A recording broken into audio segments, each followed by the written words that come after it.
All right, good morning, everyone. Welcome back. We got Jeremy Taggart, Pittsburgh agent broker. So, welcome, Jeremy. Hey, thanks for having me. Yeah, and we got MJ, Chicago investors. It's been a while, man. How you doing? Good morning. Thanks for the invitation. I'm good. Yeah, man. So let's get right into it. Hold on, let me just go live on Instagram here. All right, there we go. Yeah, so let's go. I put the link to this YouTube video that MJ sent me the other day. I thought it was pretty interesting. Had some interesting takes on some things. But basically, it's kind of is the game rigged, right? And are we losing as individuals and whatnot? So maybe MJ, is this the first time you saw that video? Maybe you can touch on that since you sent it to me. Yeah, first time I saw the video, I'll be coming up across a lot of a variety of videos as I drive and just able to listen a lot throughout the day.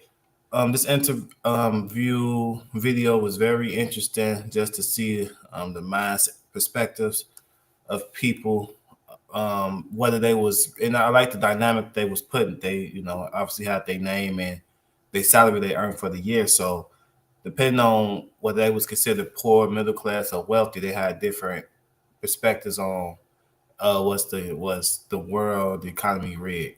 Um, so it was very interesting just to see different perspectives of people at different income levels of what they view was rigged or not. Yeah, sorry, man. I didn't even MJ, give everyone a little background. It's been a while since you've been on here. So tell everyone where you invest, where you're at, and your portfolio size right now. Right. Okay. So I'm MJ. Those are my initials, and I like Michael Jackson and Michael Jordan as well. I was born and raised in Chicago. I have two duplexes at the moment. In process of getting a third uh, property. It would be maybe a single family, maybe a rehab property. So I'm kind of scared and nervous and excited about that all at the same time. But been investing over maybe 2.5, 3 years now, and ran across Zuber like many of us did years ago. And I went to the first all-ride event in Vegas. That's why I met Mark. And from there, me and Mark, I always stayed in communications and constant. We done a couple of live streams together. So yeah, that's a little bit about me. Cool, man. It's always good to have you here. Everyone loves when you're on. They think you're very informative and entertaining. And then a lot of people been catching on Jeremy. Jeremy's been on more recently. He's focusing a little more on the lead gen social media side. So Jeremy is a rock star agent in Pittsburgh. He just was featured on Bigger Pockets also. So go check out that episode. But Jeremy, did you get a chance to check out that video? Not the whole thing. I started watching some of it though. Definitely interesting as far as was it they had wealthy people and then not wealthy people kind of give their own opinions on the same topics when it comes to money and the economy and stuff. So definitely an interesting, like I said, slightly polarizing, I guess, video for sure. Yeah, and if anyone doesn't know, Todd Baldwin was also in that video, and he used to be kind of a regular on Zuber's channel.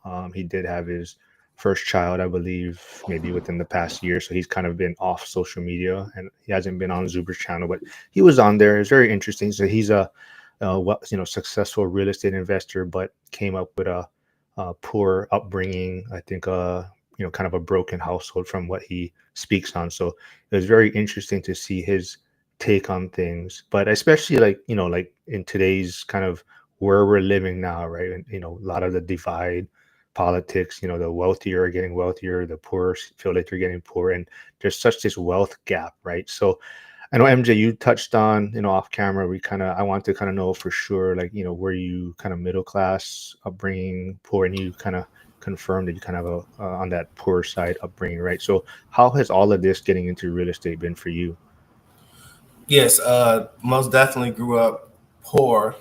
But when you're younger and a kid, you don't understand it. You sometimes you just I thought it was just me. I just thought that's just how life was and it was normal and regular. So obviously you get more aware, more conscious of yourself surroundings and things of that nature. You meet people, you travel, you kind of realize, oh, this really not normal. I mean, but it definitely been a full circle for me. I'm gonna say a 270, not a 360, because I think a 360 you kind of fall back to where he was initially. But yeah, being growing up poor and kind of having more control of my finances and stuff now, it makes me more proud and motivated. I think the ball is in my court. I mean, before when I was a kid, I just this all I knew, and I kind of just had to go by a set of rules because that was only thing introduced to me. Now, in this free market, essentially, now we all can be self-made millionaires or financially free. So Sorry, I want to say what's up to Jim, grumpy contractor who's here. So I know he reached out to Jeremy after the last live, and he was very impressed at Jeremy's information and quick response. So just letting you know, Jeremy, Jim was very grateful for the information you provided for him. And Steven is here. He's also a new member in the school community, and he may be hitting you up also, Jeremy. He's in Canada, I believe, but he's looking to invest out of state, and Pittsburgh is one of the markets on his list. So he does know about you, and he kind of tuned in. I think he want to get more information from you. But Jeremy, I know you are also, I believe, 7-time house hacker, right? And a lot of people, that's their foot in the door to get into real estate. Do you think, like, did you do house hacking because you grew up poor, or like you had a middle class? Where did the house hacking come from for you? I think it's because I was younger. So I discovered real estate when I was in college. So I didn't have a family, obviously, right out of school, and I didn't have a lot of money either. So it was kind of a perfect storm of I could do it because I didn't have kids or anything. I think sometimes that can get in the way if people are starting later, but it was essentially a no-brainer for me because no money, no kids, why not type deal. And being in a cheaper market, the numbers made sense. We had a lot of multifamily properties. So it was just a no-brainer as far as my first property goes. And then kind of just went from there after that, as far as the house hacking goes. So I think one of the kind of topics in the video was on is being poor, or on being poor, is it like a choice? Do you have a choice, right? And I think that even comes down to like the house hacking, right? Not everyone wants to do it, right? There's certain reasons, but it is a choice, right? And MJ, like you said, do you think being poor, is it a choice, or what is people's options out there? in my opinion, being poor, it got levels to it. So I feel like obviously you born into poverty or less fortunate, you kind of really don't got a choice. You just kind of got to go with the cards you've been dealt. I feel like once you get to a certain age and a certain awareness around you, I feel like if you decide to continue to be poor, I think at that point that's a choice. I think obviously you born into it, you kind of got a grace period. It's like your grandfather then, right? So I'm gonna say from birth to maybe 18, 20 years old, you kind of get an idea of like, okay, this the cards I've been dealt, let me just play my hand the best way I can. But once you kind of get 18, 19, 20, 21, you kind of got more control over your situation. So I feel like from 21 on up, if you still decide to be poor at that point, it's definitely a choice. What about you, like you, Jeremy? Because I know, like for me, right, like Hawaii real estate is expensive, right? So the choice for me was, am I going to try to figure out how I can invest here where it's very difficult to make anything work, or am I going to look elsewhere, where maybe it's a little more risky? I'm investing in a market 6,000 miles away. I don't really know anyone initially in the beginning, right? So people do have options to where they invest, right? So I think that's the same thing almost to some extent on poor being a choice. I know people do have difficult upbringings, right? And it is different challenges for some, but as far as for you, like, do you see that's why a lot of people also start investing remotely or out of state because they're trying to find a different avenue out or different choice for themselves? Yeah, I think the original thing, at least for me, I think a lot of it's just having that knowledge. Because if you grow up poor, and especially with how our education system is, they don't teach you about building wealth, at least through the non-standard path. So I think a lot of it's just getting that initial knowledge piece to be even able to make a choice, really. So I think that's kind of the first hurdle. But yeah, once you get past that and you do know that there is options that you can make those choices to either become wealthy or not, then it becomes a matter of, I think, sacrifices. Some people just don't want to make sacrifices, and that's the reason that they can't get ahead financially. So that's a big part of it as well. That would be like the second phase, I guess you could say. And a lot of it, I don't know. I don't view it as a huge sacrifice, especially a lot of times it's a short term sacrifice from that standpoint. But yeah, if you do have all the knowledge in your head to be able to make that decision, and there's nothing preventing you from kind of making the decisions to increase your wealth and just financial runway, then it just becomes, yeah, I think just a matter of doing it and taking action and maybe making some short-term sacrifices, which I think are essential in that path in general. Yeah, MJ, I'm not sure if you also watched the entire video, but to me, there were some points where I'm just like, see, these people are saying, and I don't know if they're complaining is the right word, but they're saying they're addicted to gambling. She's addicted to vaping and weed, and she's like, I get my money and I go buy all these things because it takes me away from how poor I'm doing, I guess, right? And it's like, I guess like you talked about you kind of maybe had a gambling issue or problem before, right? And you made that choice to cut that out of your life and start looking at building a financial future for yourself, right? So how did that make you feel seeing that part of the video? Yeah, I did watch the video to its entirety, and I could definitely relate to her once upon a time with her mindset as far as, oh well, if I just win this amount of money, I'm gonna just quit and stop, and my problems will be subside, and et cetera, et cetera. It's a sad reality. Like Dion, Financial Talk always says, gambling is just a poor for tax. I mean, it's a tax for poor people. And I was watching a podcast not too long ago. It was talking about the people from the Bahamas. They call it Bohemian people. They are not allowed to gamble. And that kind of like they're not allowed to gamble nor have firearms.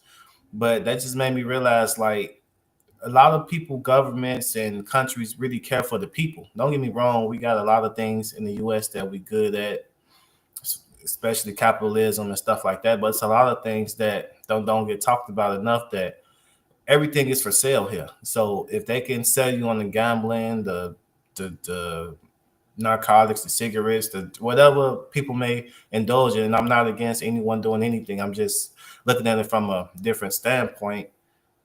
It's like they really don't they care as much as we care about certain things. So if we want to gamble, they give us the free will to do this, but they obviously know the consequences of doing things excessively. So to simply answer your question, it was I definitely can resonate, but it's like a cycle. She would never get out that cycle till she changed her mindset for sure. She gotta stop that completely, and just the entitlement sometimes people think they have because they've been pampered with things for so long to where it's just a routine for them. So it was pretty sad for me. Yeah. Yeah, like you mentioned, right? She always kind of mentioned like, oh, if I just got this 60K payday or so, like it would solve everything, right? And you kind of notice that a lot of them, it was the billionaires are the problems, right? Now, if these people just paid more, then everything would be solved, right? So Jeremy, what's your thoughts on that? Like, should we have billionaires in this world? Do they should they be paying more or their fair share? I guess some people would say.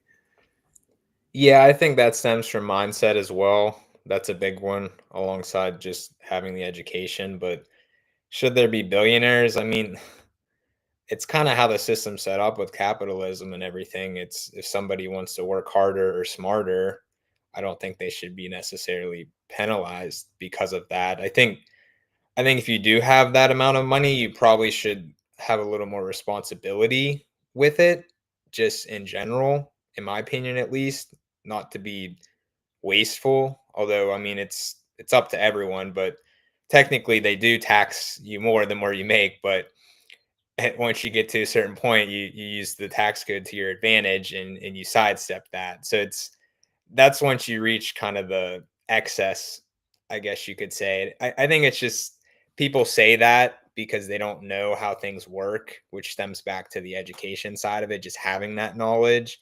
If they knew how it worked, they may have a differing opinion on it. But I kind of blame our education system in general for not necessarily teaching them how it works. So that's part of the problem, in my opinion, just is that. But I get it because you don't want everyone, I guess, to have the ability to become a billionaire because I don't know how the economy would do at that point. So it's set up the way it is for a reason, but it creates problems like this with the haves and have nots, specifically when it comes to those types of things, like people's opinions and how they operate and stuff. So I don't know. That's just my rough opinion on that, I guess.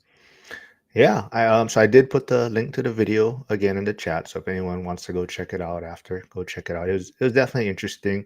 But to your points, Jeremy, I think a lot of it too, like you're saying, is how it's being portrayed, right? So, definitely the media plays a role in it, right? Like these people are the ones holding you down, or these are the evil people because they make this much money.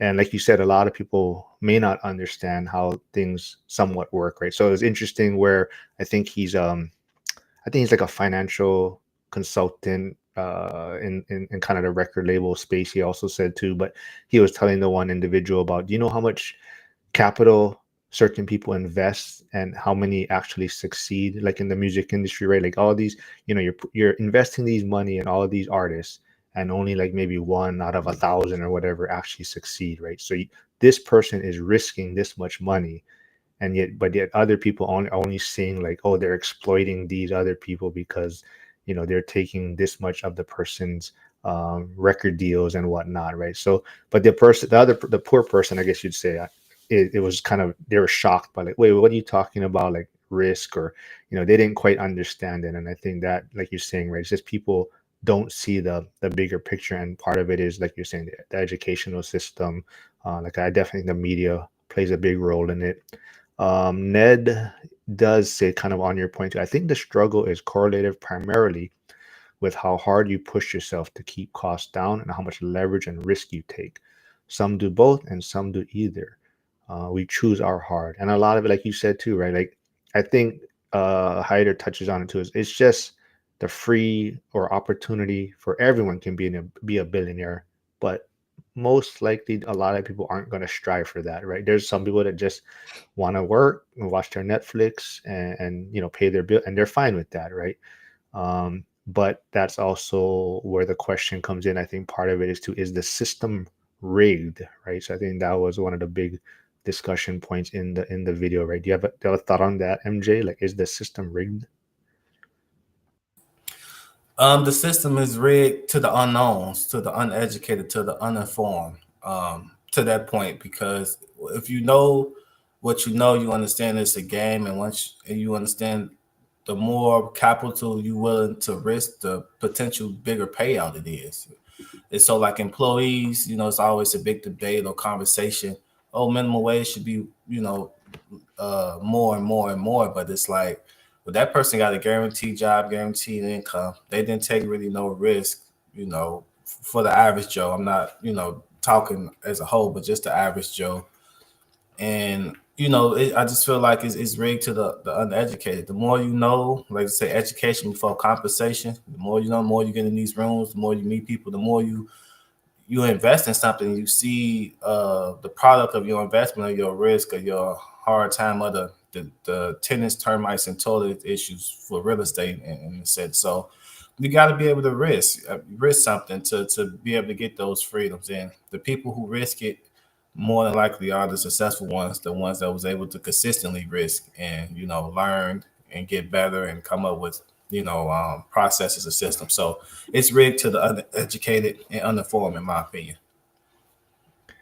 Any thoughts on that, Jeremy, about the system? Is it rigged, or why are people being held back by the system, maybe? Yeah, I agree with MJ on that. It's rigged to the uninformed because it's not full transparency, I guess you could say, as far as that goes. They set it up the way they do on purpose. But if you can kind of break through that barrier and get to the other side, so to speak, of realizing how everything works, then it's not rigged at all. So it is to a certain degree, I would say, specifically pinpointing on them controlling kind of what the masses see, and for a reason, I guess. But yeah, to a degree. Yeah, I think Hyder always comments it quite a bit, right? When talking about the economy too, right?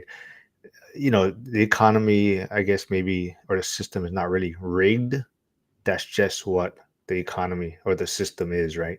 So, like you're saying, you may feel like it's rigged, but that's just because you don't really maybe know what the rules of the game are, or you're not paying attention to what's going on. So, not necessarily it's rigged, but that's just what the system is, right? And I think one of them brought it up also in the video that the information is available, and maybe it is a little more difficult for some to access it, but essentially the information is out there, and now it's for you to take advantage and use it. So I think even one of them was talking, oh, Todd Baldwin was talking about, if I use the tax code or whatnot and to lower my income and pay less taxes, am I wrong or bad? And the guy's like, yeah, you are. And he's like, Todd Baldwin was like, wait, if I use the tax code, you're telling me I'm a bad person? And the guy's like, yeah, you're a bad person. And He so I could do think, the same thing yeah, if he exactly, made right. an if he put effort into it, because effort is a choice at the end of the day. If he's aware that it's a thing, then he is not making an effort to put into it to do the same thing, Yeah. in my So opinion. no, absolutely. But I think, back to kind of how the education is set up, the system, and the media, it's people think that they're being held back for whatever reason, right? Or you're evil or wrong to want to do better to some extent, right? Like they're almost like telling you shouldn't strive to be a billionaire because you're going to be this evil person if you do, right? If you want that for your life, right? Yeah, because I think that guy made maybe 40,000 a year, and he was considered poor. And instead of him taking accountability and maybe seeking information and being curious to know how is he able to take advantage of the tax code, it's just a blame game. It's just, oh well, I make 40,000. Why should you make 250, 300,000? Then Todd thinks that's something to the extent of, well, this the law. Well, then the guy was like, well, all laws are not fair, and it's just like victim shaming versus taking accountability for his personal situations, personal action. You make 40,000 a year because you decide to make 40,000 a year. That, in my opinion, I mean, Yeah, it comes back to the mindset side of things. There was a question though from Flavio for you, I think on the house hacking, Jeremy. It was, oh, do you wait for a year to jump to next house hack? Yeah, you're supposed to live there for a year. I've stretched that a little bit on a few of them. Close enough, 10 months type deal, but yeah, a Yeah, year is the I know. ratio. See, Flavio's always trying to make trouble. I knew you were trying to get you on air saying, Harrison is here.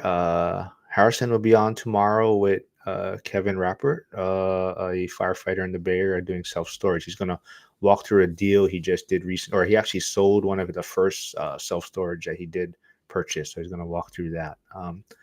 But Harrison says, now that AI is available to easily look up and save on taxes, people have no excuse to not try and learn how to save money. Yeah.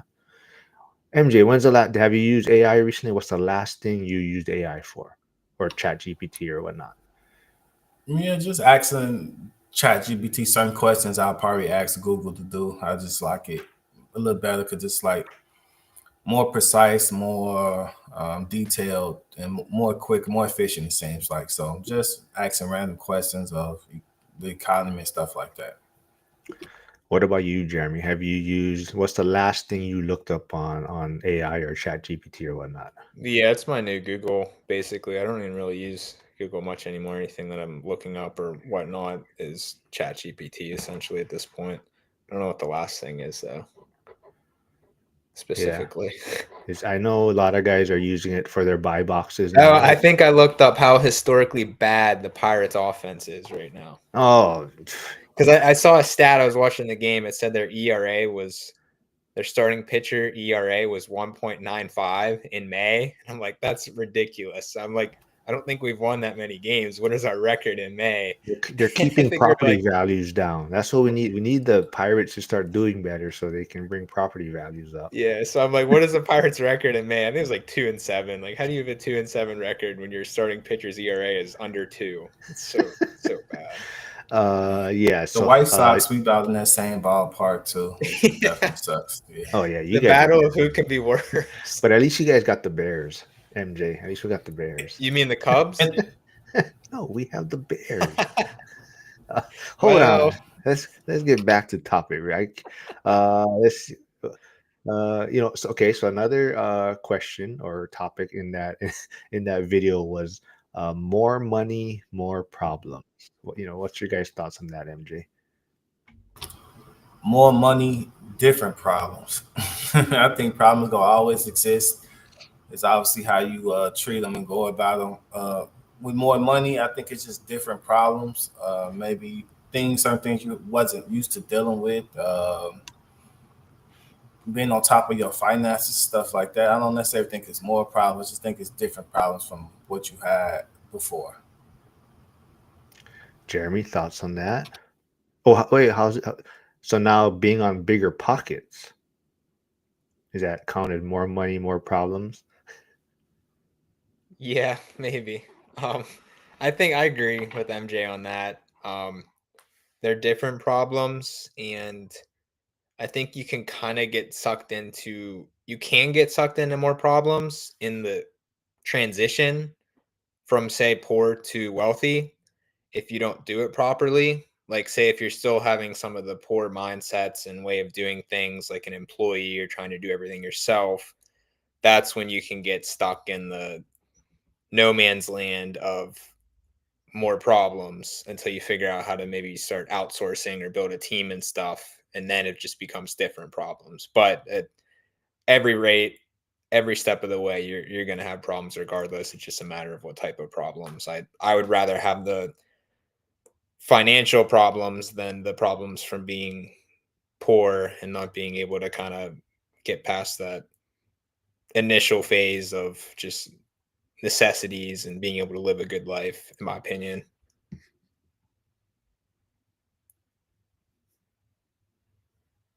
Yeah, exactly right. I think that like MJ said, more money, different problems, and I think I talked about it the other day. But Ken McElroy had I think a post on Instagram, but it was like cash flow solves problems, net worth or equity gives you options, right? So, definitely, it's how you look at problems, but that's also why you want to build up the financial stability so that your cash flow or your money can solve these problems that you're saying, right?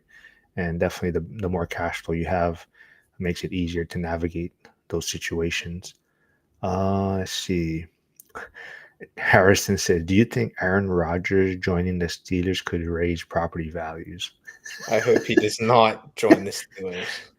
He's out there at concerts and stuff. I don't know if you saw the latest video, the Mike concert. He has a squirt gun. He's squirting Mike on stage. Yeah, he's I mean, I when he was at his peak, I thought Oh, he was amazing. Yeah, he he was was. great. I'm surprised he only has one ring, but I think he needs to hang it up, though, in my opinion. yeah, Hyder's gonna say football is not, or he's gonna say something about football pretty soon. But Hyder said, "I don't think money can make someone happy in their own skin. If someone is unhappy with themselves, money aren't going to help while they're alone." Yeah, very true. I think, um, but having money definitely, like you said, it gives you options, right? It can make things, like better food, better healthcare, more travel experiences, whatnot. So money does play a big role in it. Okay, Harrison. All right, I got it. All right, Harrison, we'll figure it out though, because Kevin's trying to switch the times tomorrow. Let's see. Let's see. Okay, how's this question? Uh, let's say you had to survive on $15 an hour starting tomorrow. What would change in your life? MJ, go. The way I live, I have to live way more below my means. I'll have to figure it out at the 15 per hour wage. I'll have to act my wage. So it'll be tough, but I'll have to make some definitely some adjustments in my life and lifestyle, which is I got a simple, pretty basic lifestyle. I don't do nothing too fancy or extravagant. So it wouldn't be too hard to adjust. I mean, it will because that's a low number, but I will figure it out. I will figure it out. Jeremy, for you, if you had to survive on $15 an hour starting tomorrow, what would you change in your life? Just 15 an hour, nothing else, no assets. Yeah. So I guess, kind of like minimum wage, I guess, in a sense, right? If It whatever wouldn't be put. that much different than less than 5 years ago. I mean, that's what I was doing up until recently, honestly, aside from like taking trips and stuff. But yeah, I mean, not much would change on my end. I'm sure like in a few years, my lifestyle will be different than it is now. But aside from doing some extra vacations and stuff each year, But to that probably point, dang but near that right now. but to that point, I mean, maybe your vacations and trips are different and you're not showing it. But a lot of times I see, what you're posting on social media. A lot of times just more outside adventures in a sense, right? Hiking trails, right? So you're seeing different parks and things. So I'm not really sure how much you're spending on these vacations, but it also seems like, Yeah. yeah. So like your lifestyle, like you say, yeah, you're taking vacations, but you're also finding ways to make it cost effective and still not break the bank in a sense, right? Yeah, that's me and my wife. That's our specialty is always finding the value and doing the maximum enjoyment on the least amount of money. So I just view it as a game, I guess. Let's see what else we got here. Oh, let's see. It's a good one. I came up with Chat GPT today. What privilege do you think you have that you didn't realize until recently? You can go first, MJ. Access to information. I think that's definitely been the game changer. If I would have had access to this information 5, 6 years ago, I would have been on my journey long ago. Could you just look at what's his name from? Is it Cody, the 22, 23-year-old millionaire that Yep, Zuber Cody. interviews sometimes? Right. Yeah, So Cody. him, like his information, obviously maybe exposure and being around the right people, but just the access to information nowadays is everybody taking it out. I mean, he got access to the information and met the right people, and then it's changed his life easy and early on. So for me, access to information. Yeah, it's just a matter of when you learn that, really. Question for you folks from Harrison. Jeremy and MJ, do one room apartments rent well in your markets? Jeremy, you can go first. One bedroom apartments, I guess. Yeah, I mean they rent pretty quick. They turn over more, I would say. So that's a downside of them, but there's pretty good rental demand for them. They go fairly quickly in most areas. MJ, you have experience with that in your area, in your market? I personally don't have any one bedroom apartments or units. I know of a person who do, and he's in a great rental market, and even still, it's a high turn on him. It's a high, maybe somebody stay a year, 2, 3 at the most, and he keep turning the unit. So yeah, it's a because it's normally for like a single person, maybe a couple or some of that sort. They might just be in town, relocating to if they want to settle down in the city or state or whatever. So I just heard of it being not having a good you constantly turning the unit essentially. Yeah, I all of mine are two bedrooms or more also for that reason.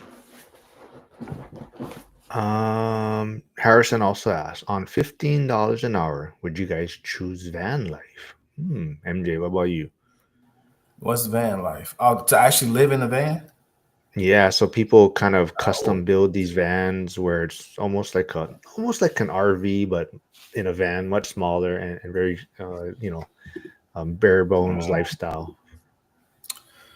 if I had to make $15 an hour and want to be financially free, I'd do what I got to do. I'll probably get the gym membership, take showers there, maybe live in a live somewhere, rent out a one bedroom for this matter. The van life, I don't know. I ain't too convinced on that. That'll be the last resort, absolutely last resort. I'll be at work so much that I wouldn't even need to be in the van. But yeah, hopefully, yeah. If I wasn't married, I'd be doing the van life right now. Exactly. That is the that is I'd the be big showering at the gym, sleeping in the van, and I'd be out west at hitting all the parks and everything. But unfortunately, that's not in the cards when you're married. yeah. So this is kind of for you, Jeremy, because Steven reached out to me. I told him, maybe do a little bit of research in the market first for Pittsburgh. But he said, should I do research about the market I'm interested in before reaching out to any real estate agents and property managers? Do agents get annoyed? So what is your take on that? Or should Steven just reach out directly to you? I think it's helpful to kind of nail down your market first, or at least a short list of markets, and learn enough about the market to be dangerous, I guess, to the point where then you can talk to an agent to get specifics as far as like numbers, what's doable in the market, what types of properties are there, return expectations, etc. But I would do a little bit of upfront initial due diligence rather than just saying like me, if I was an investor out of state, just randomly picking a market and calling an agent with no background knowledge whatsoever on the market. That the agent might be taking it back then if they're teaching you everything from scratch, like if you call them and say, I don't know where Pittsburgh is, but I'm interested in investing there type deal, like maybe do a little bit upfront. I would say probably, but you don't have to be an expert on the market by any means, because the agent, that's their job, is they know the market like the back of their hand, so they can quickly tell you information that you might not even be able to access online as far as actual specifics to allow you to really make that decision if you want to invest there or not. Yeah, so Stephen, like I think I messaged you, maybe reach out to a lot of the folks, in the school community who is investing in Pittsburgh and have touch base with Jeremy, and then you can kind of get a feel for that. And if you do want more information, you can always reach out to Jeremy and whatnot. So, but yeah, reach out to the people in school, get kind of a little information from them also, not just my opinion on it, but just realize Pittsburgh has. So if you're into sports, that's one thing. But Hyder You can does. only say that right now. Absolutely, man. Kick us while we're down, huh? Yeah. Well, Frank's not here, and Frank is a Steelers fan. So old guy REI tunes in once in a while, but he's a Steelers fan. Hyder says, I don't think money can make some. Oh no, wait, not that one. Where's the other one? There was one I skipped. Oh, question: if I provide 1 cent worth of value to everyone on Earth, would I be worthy of earning 80 million? If I provide.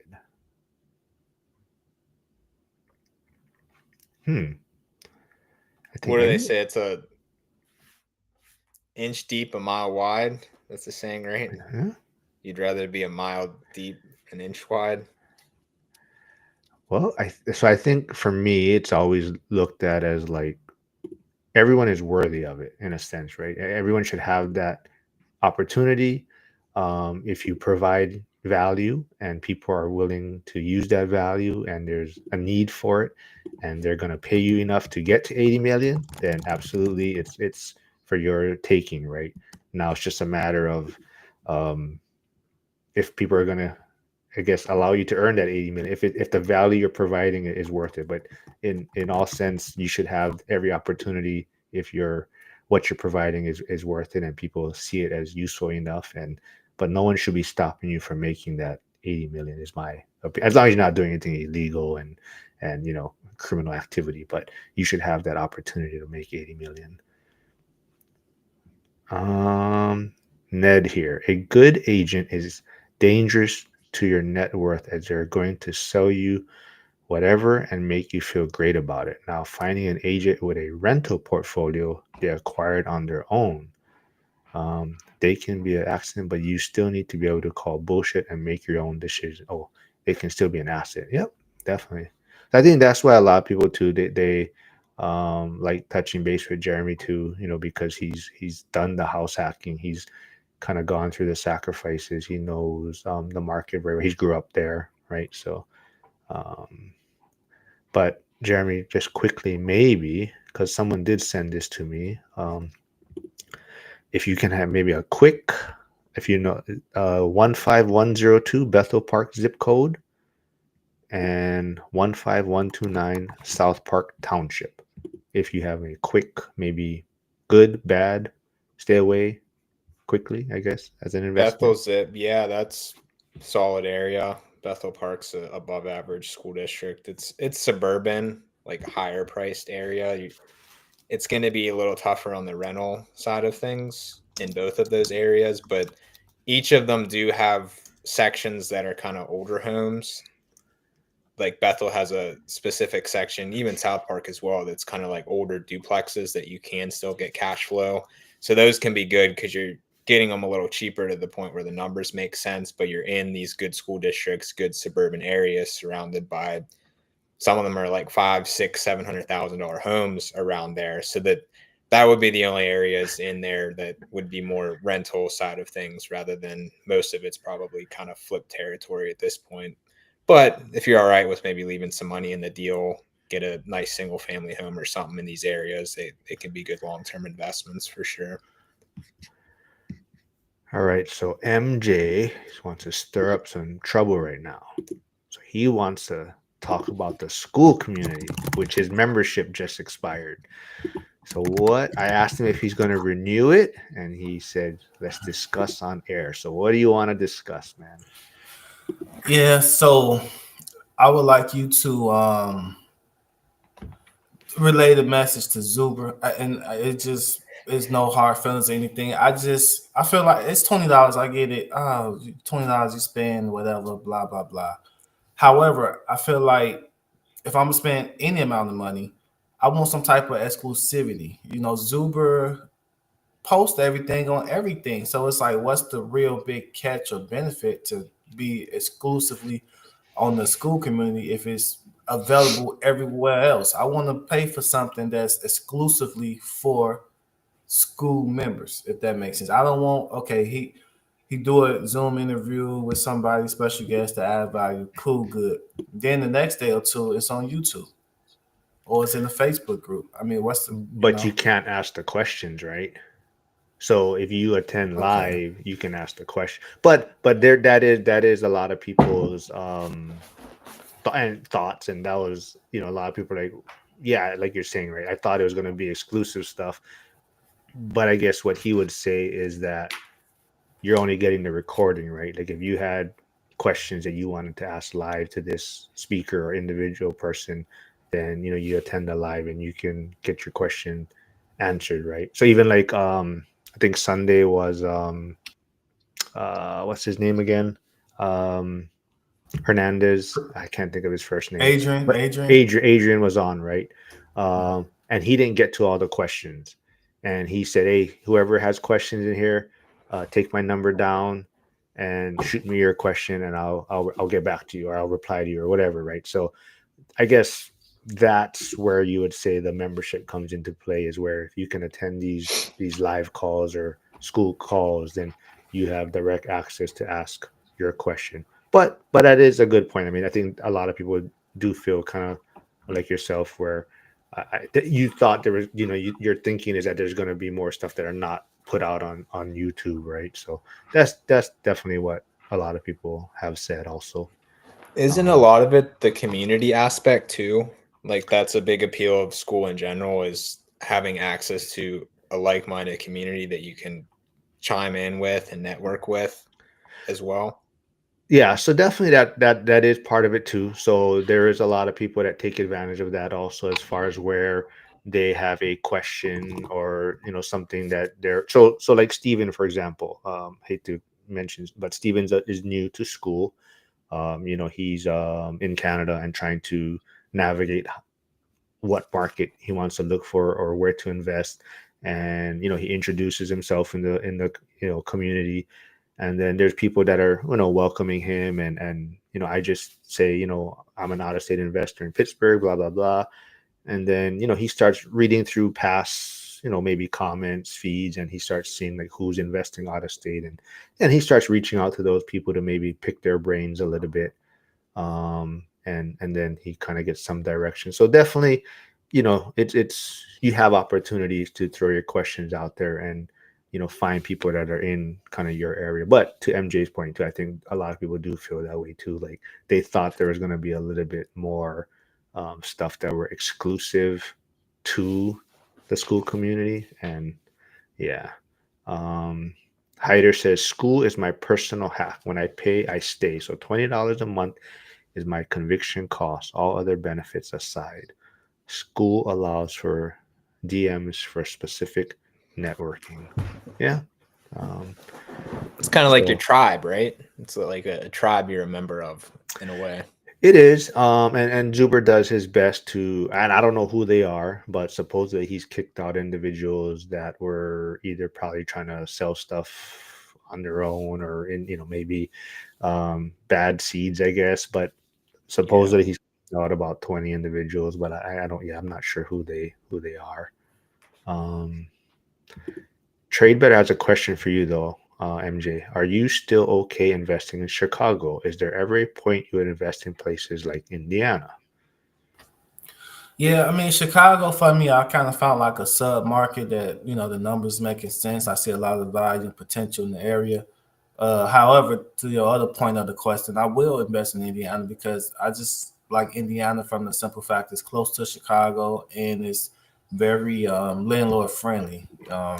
So, and getting political a little bit, I'm really realizing the good and the bad of Democratic cities and states versus Republican cities and states. They both got their pros and cons, though. It's how you look at it, and you can leverage one to the other. Like more Democratic cities are for employees and stuff, and more like bosses and entrepreneurs are for like the Republican states. So, it just depends on where I'm at in my career and stuff like that. I absolutely shift or pivot to Indiana. Yep.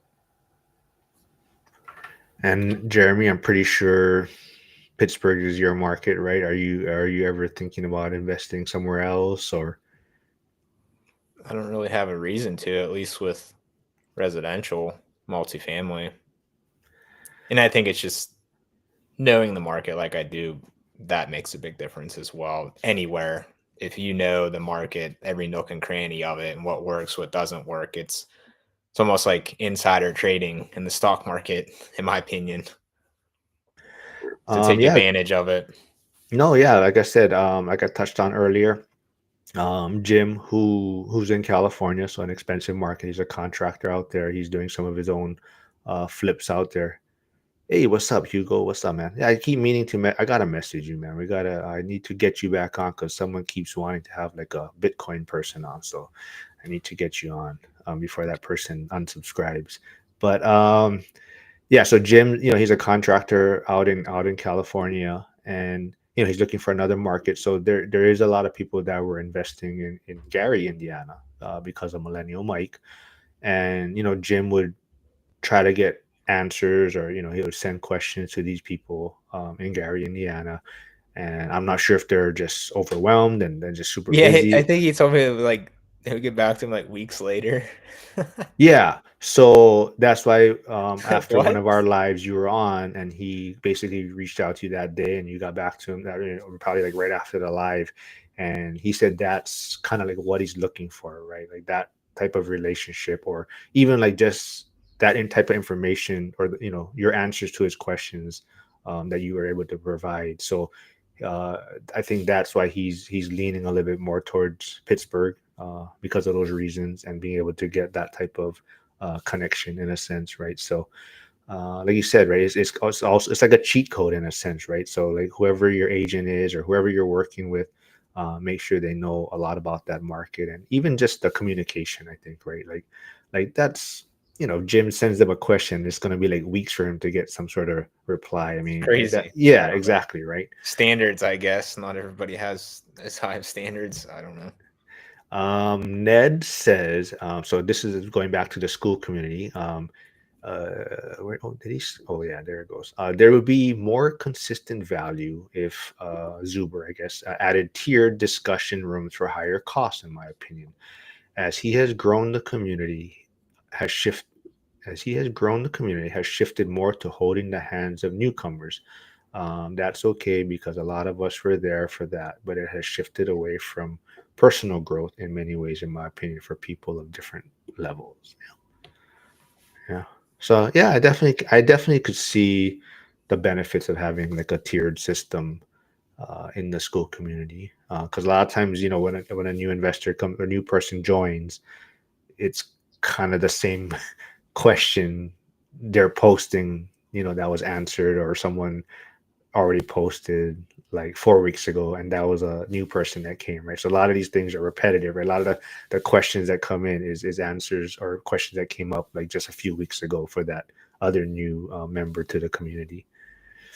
Oh, John's here. He says he's sick, deconstructing dreams. Go check out his YouTube channel, please. Go subscribe. Help trying to grow his channel also. And Jeremy, that's what I've been meaning to ask you. I don't know if you want to post yours, because when I looked up Jeremy Taggart on YouTube, there was like 10 Jeremy Taggarts. So I didn't know which one was your actual YouTube channel. But if not, go check out Jeremy on Instagram, or go look for his bigger. Maybe just type in Bigger Pockets Jeremy Taggart. That would probably be the easiest video to pop up for him. But John is an older dude. He's trying to hit retirement. He knows the time is he has a shorter window, so he's doing the short-term rental space in Reno. But he bought VR glasses, and he's using that to paint something on the wall. Like, I guess that's what people are doing now. They're putting the VR glasses to see the image and following that as they're painting. But he says he's causing more harm than good by knocking over cans, and so I told him to video it. That'd be a great video of him painting using the VR glasses. Let's see. Thanks for tuning in, though, because supposedly you said you're sick, John. But I'll put your channel in there soon. But Ned says that kind of immediate connection people want is going to cost more than $19. Yeah, definitely. I don't know, Ned. Are you still in school? I'm not sure. You were initially. I'm not sure if you're still. It sounds like you're not there anymore. Let's see. Yeah, anything else you guys want to talk still more about the video? Anything else you guys want to share that you're working on? I know MJ, it's been a while, so maybe I don't know what do you got going on right now?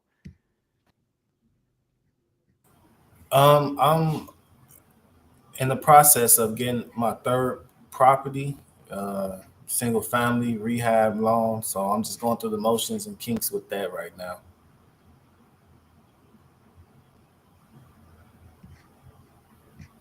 Can you hear me? You heard me?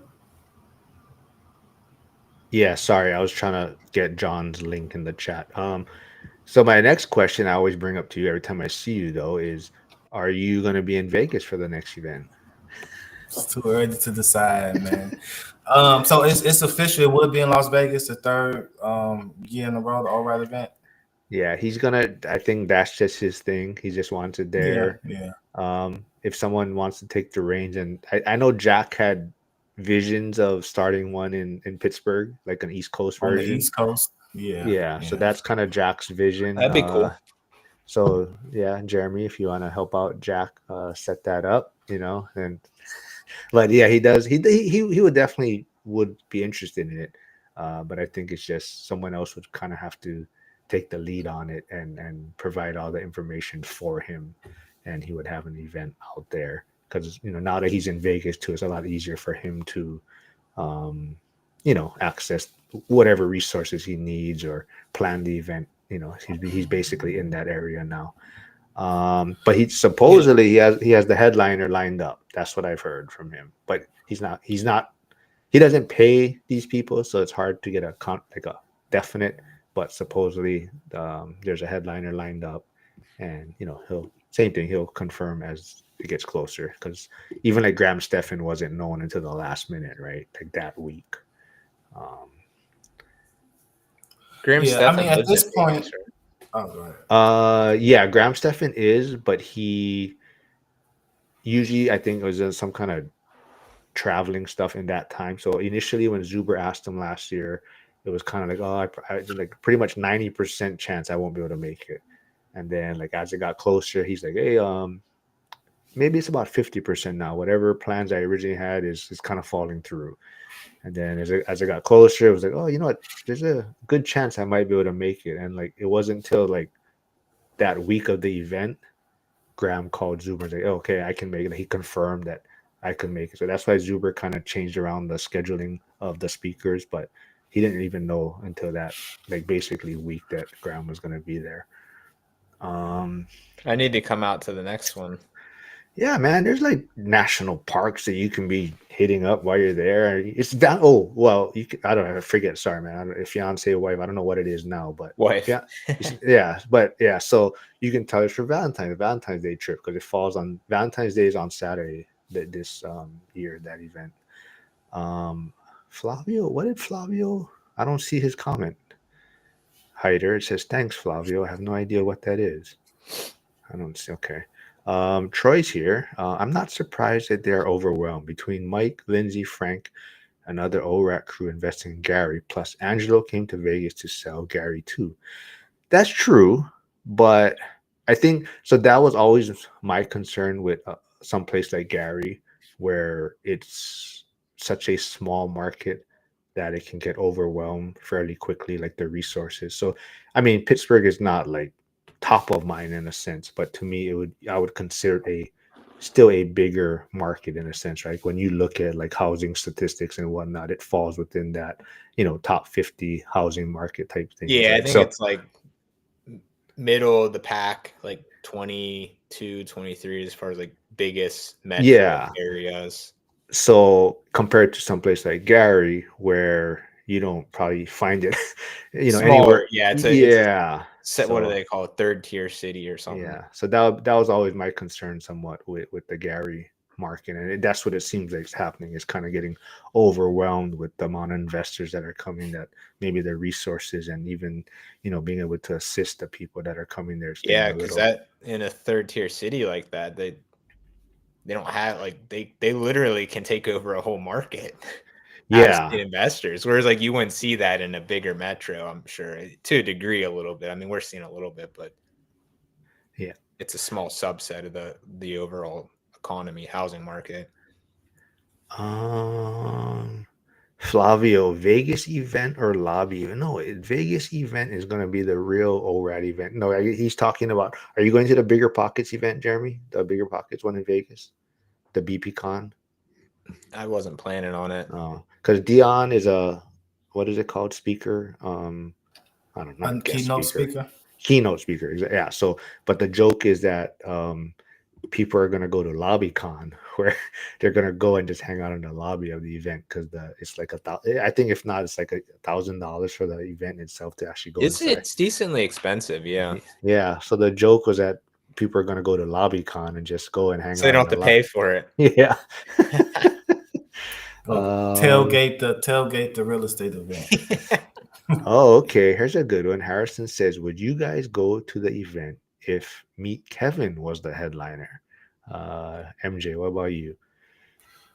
I'm more of a fan of Thatch Nguyen, meet Kevin, whatever. But to answer your question, I never answered it. More than likely, I might go to Vegas because it's like it's cold in the Midwest. Escape the cold, get some heat, and if ain't nothing else planned or whatever, it's like why not? I would want it to be in a different location, but I get the idea of trying to get it better every year, and you got the systems down packed, so it's like why not continue to do it in Vegas? I guess. But for me, it had to be Thatch Nguyen as the headliner for me. Jeremy, does Meet Kevin get you interested in attending, or no? I mean, I've seen some of his videos. He seems like he knows what he's talking about. I mean, sure.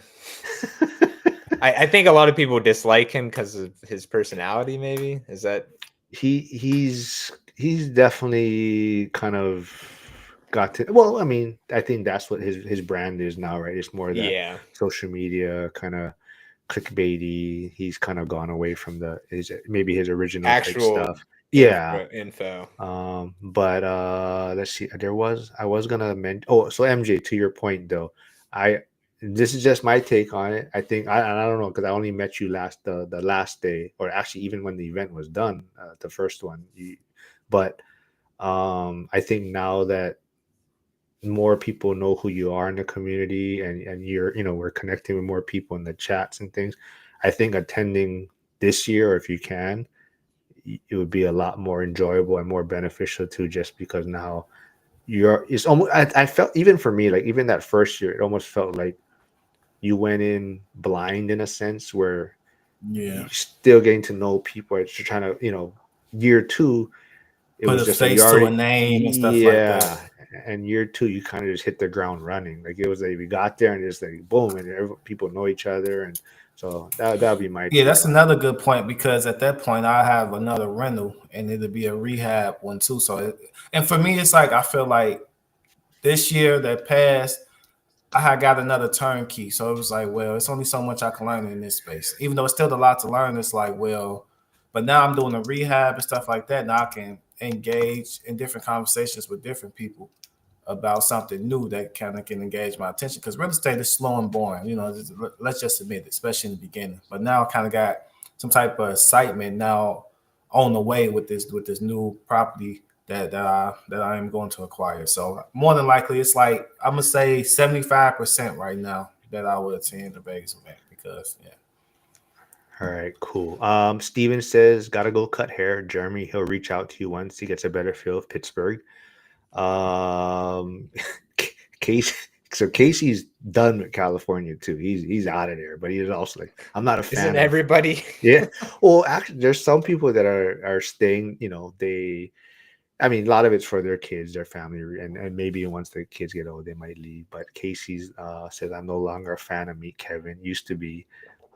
Curtis is here. PE turned RE. So like we talked about earlier, kind of the initial focus of the beginning part of this live was about the system being rigged, and is poor a choice and whatnot. But Curtis, as we touched on, like house hacking, he's the individual that his first property he got, he boarded up a room, and he based that was his first house hack. He didn't have a shower. Like we kind of was joking about, shower at the gym, shower at the girlfriend's house, shower at the mom's house. But that's how he got his foot in the door. And now I believe he's on his second house hack. He's a big part of the Tacoma 5 meetup. So he's doing a lot of cool things out there. The only weird thing is he's this big football player dude, and he's afraid of birds.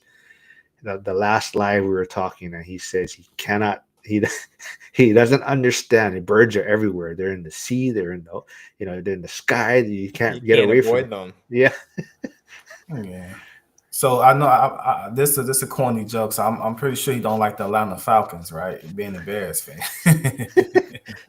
Oh, well, Curtis hates the Bears. He'll probably be a Falcons fan before a Bears fan. But Oh, okay. someone from Jeremy's team is here. Liam is here. So thanks for stopping by. Is Liam? I know I've never personally talked to him or met him, but is he kind of the lead for your team now, or now that you're focusing more on the social media or lead generation side? Yeah, Liam was the OG agent #1 on the team. So he's been there from the start.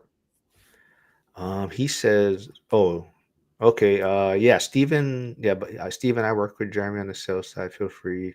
Okay, cool. Yeah. So yeah, Steven's in the school community, Liam. So he's in Canada. Or he's from, yeah, and he's looking to invest in a out of state market. So he's kind of seen some of us in the school community in Pittsburgh. So it's piqued his interest. So he's been reaching out to us, and definitely we told him reach out to you folks at Jeremy's team. So be on the lookout for that.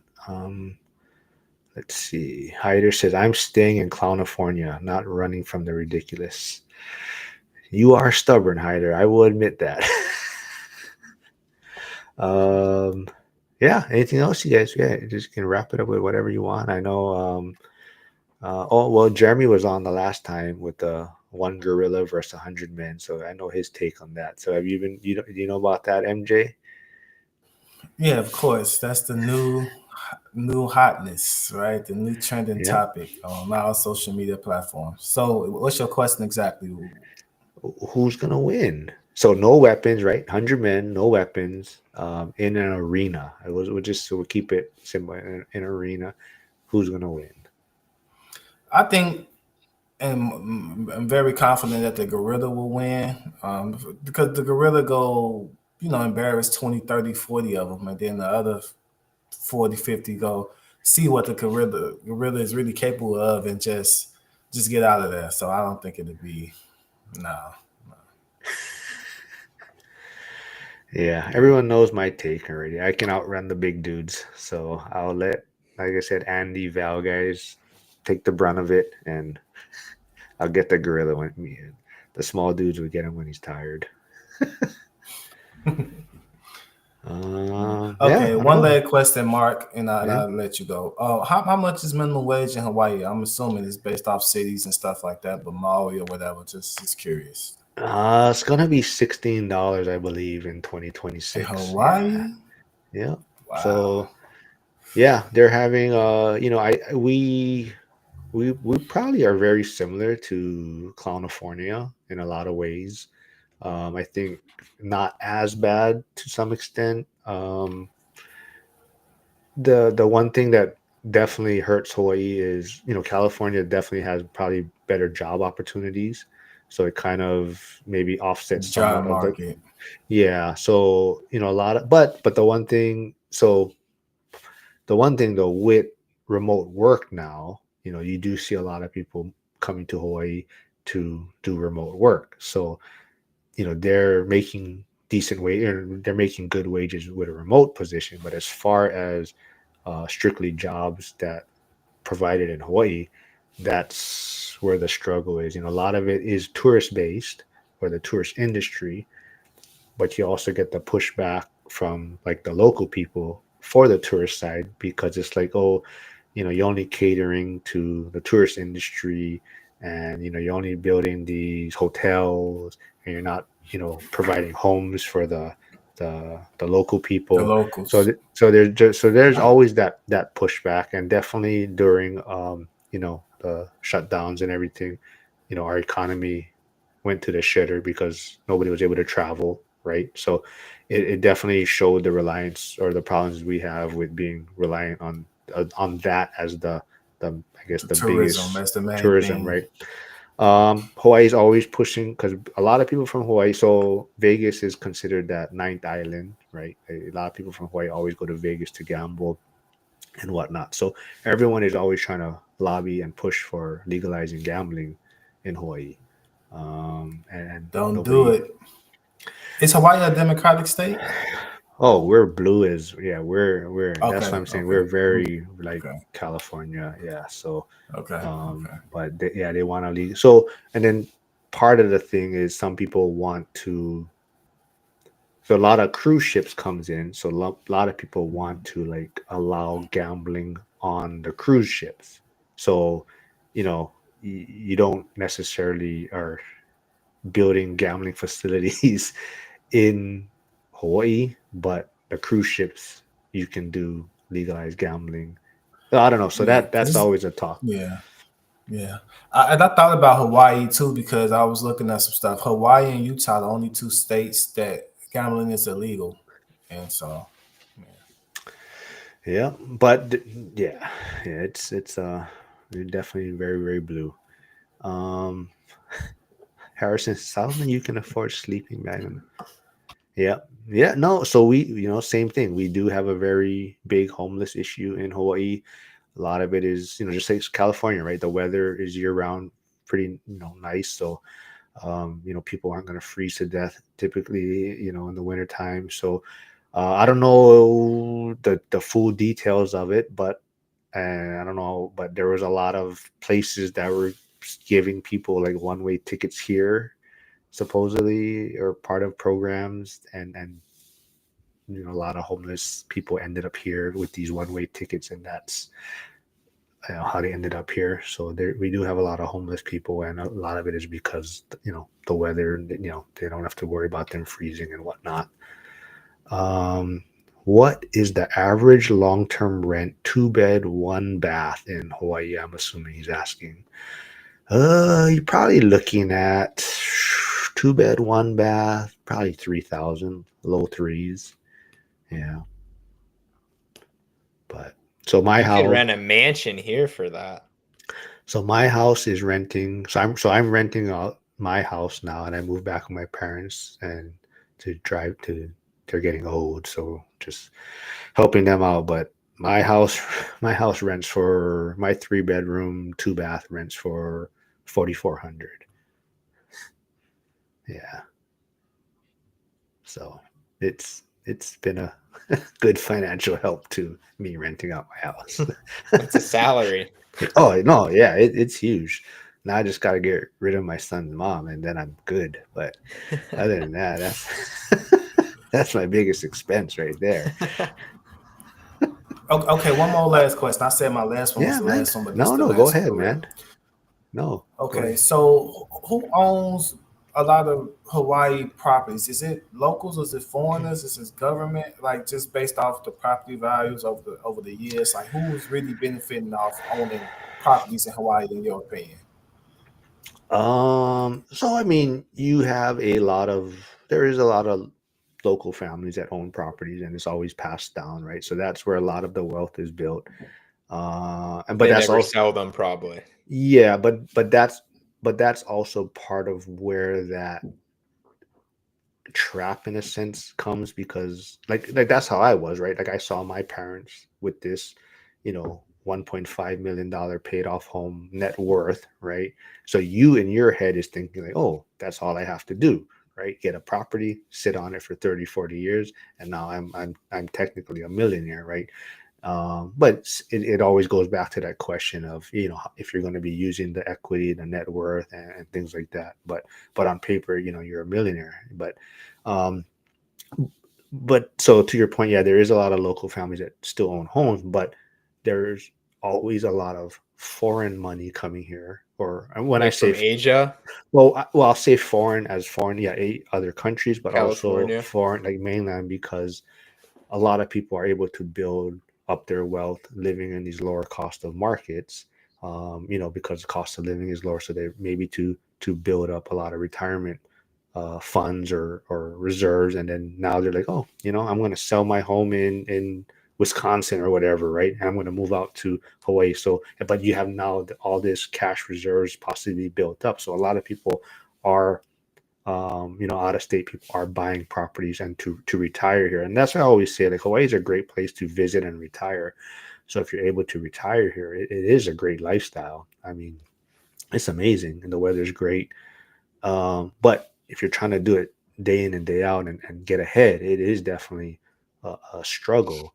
And I think, part of that. And so, I definitely, so I think the last study that came out to even like for the native Hawaiians that qualify as far as the amount of blood, um, there's more native Hawaiians now living on the mainland than actually in the islands. So a lot of people are relocating.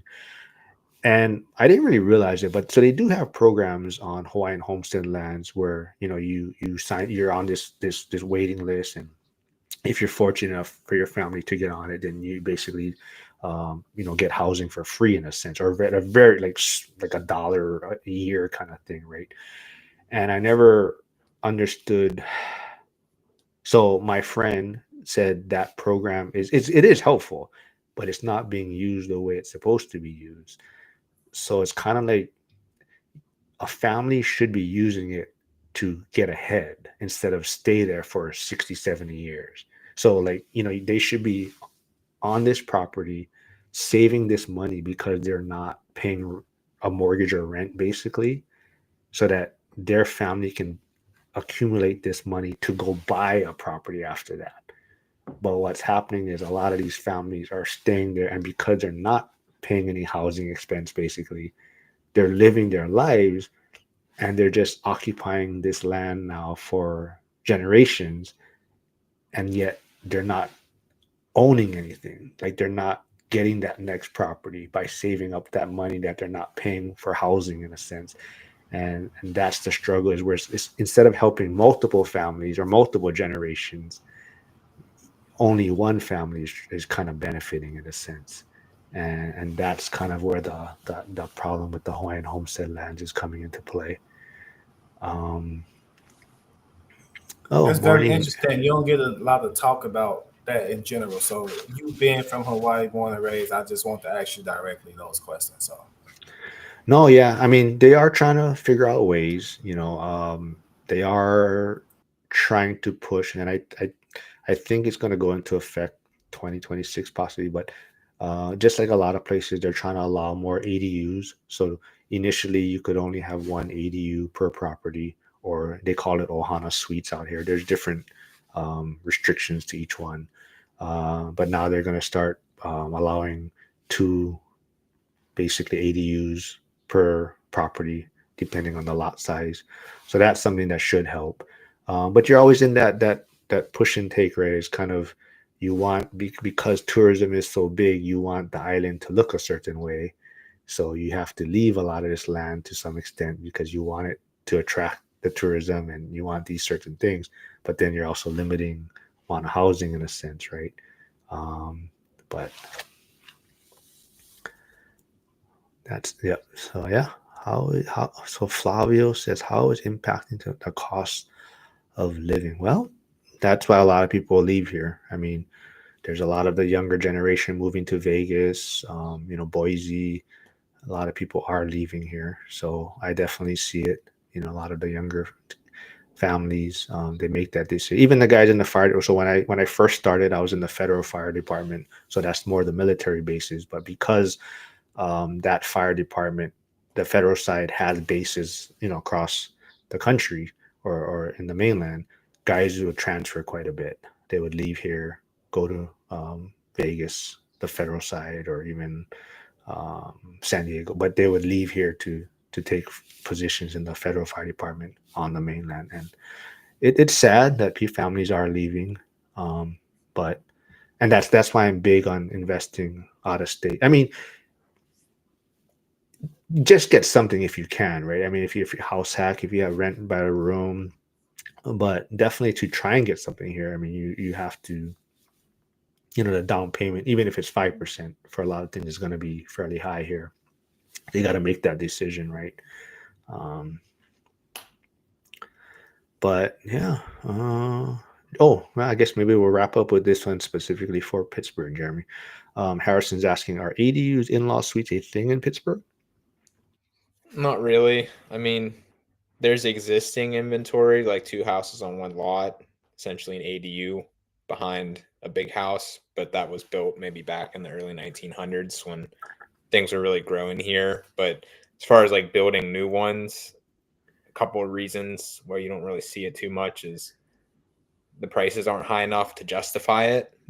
So you would really make sense in the high end areas, if that.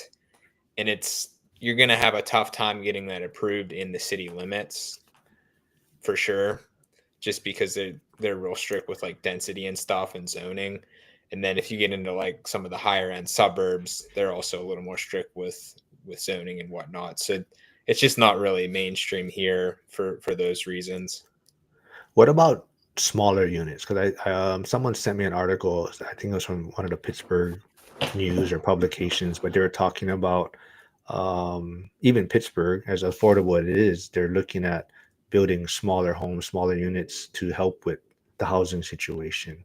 Do you see that? Yeah, I'm starting to see like tiny home, modular home, prefab home type things built in some of like the city lots, but nothing more outside of that.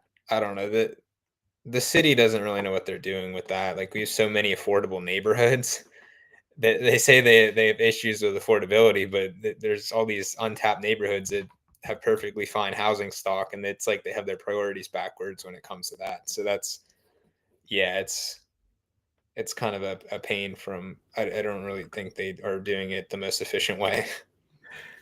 Yeah, Liam says city is a nightmare to work with on the zoning stuff. So yeah, Yeah. so if anyone wants to know more about Pittsburgh, reach out to Jeremy's team. If Jeremy can't help you or is busy, you can always reach out to Liam. Go check them out. If you want to know about Chicago or whatnot, reach out to MJ. He's doing some cool stuff there.